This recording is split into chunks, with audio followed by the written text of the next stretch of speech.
চলো, আমার কিন্তু 10 মিনিট হয়ে গেছে। আমি গরম জলে এই রুমালটাকে ভিজিয়ে নিয়েছি। এ দেখো ভাব উঠছে, ঠিক আছে? এবারে হালকা হালকা করে মুছে নেব। এই যে দেখো কতটা ফ্রেশ হয়েছে, দেখো ইনস্ট্যান্ট। তোমরা এটা কিন্তু অনেকটা ফ্রেশ হয় আর ইনস্ট্যান্ট রেজাল্টটা বোঝা যায়। তোমরা একবার করে দেখো, দেখলেই বুঝতে পারবে।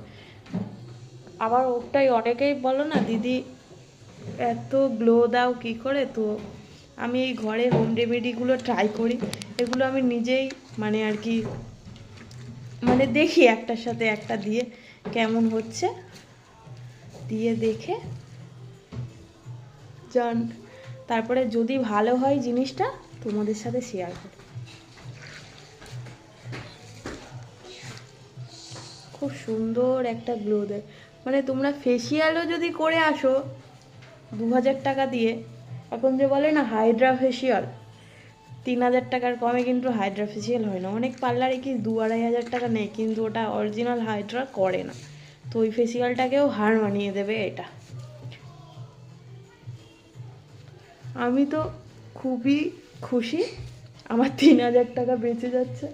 আমি বিয়েবাড়িতে আশা করি আমার ফেসিয়াল করতে লাগবে না। তারপরেও দেখবো মুখটা কেমন থাকে, যদি ঠিকঠাক থাকে করবো না, আর ঠিকঠাক না থাকে তাহলে করব। আর আমি তো যা করি তোমাদের সাথে শেয়ার করি, তোমরা বুঝতেই পারবে আমি ফেসিয়াল করতে লেগেছে কি লাগেনি। তোমরাই বলো এবার মুখটা কতটা ফ্রেশ হয়েছে। এই যে দেখো, আশা করি বুঝাতে পারছি কতটা ফ্রেশ হয়েছে। জলটা না পুরো ফেনা ফেনা হয়ে যাচ্ছে, চেঞ্জ করে। ও হ্যাঁ, তোমরা যে জলটা প্রচুর নোংরা হয়ে যাবে, তো তোমরা কিন্তু চেঞ্জ করে আবার ঠান্ডা জল দিও না, গরম জলই দেবে। আবার খুব গরম জল দেবে না, একদম হালকা গরম জল। হ্যাঁ চলো, হ্যাঁ হ্যাঁ মুখ ধুচ্ছি। ওই যে ফেস প্যাকটা লাগিয়েছি, ও তো ছোটো, ভয় পাচ্ছ।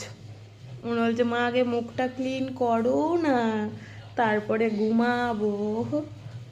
তো যাই হোক, দেখো আমার রেজাল্ট কেমন হয়েছে। তো আরেকবার আমি ধুয়ে এনেছি, নিয়ে ভালো করে মুছে নিচ্ছি। নিয়ে এবার তোমরা যেই ডেলি ময়শ্চারাইজারটা দাও, এখন শীতের দিন তো ময়শ্চারাইজার দিয়ে দেবে, দেখবে মুখটা কতটা ফ্রেশ হয়। টাটা। এবার ফাইনাল দেখো মুখটা কতটা ফ্রেশ হচ্ছে। তো ভালো লাগলেই অবশ্যই লাইক কমেন্ট শেয়ার করে দেবে বন্ধুরা। টাটা বাই বাই, আজকে এই পর্যন্ত।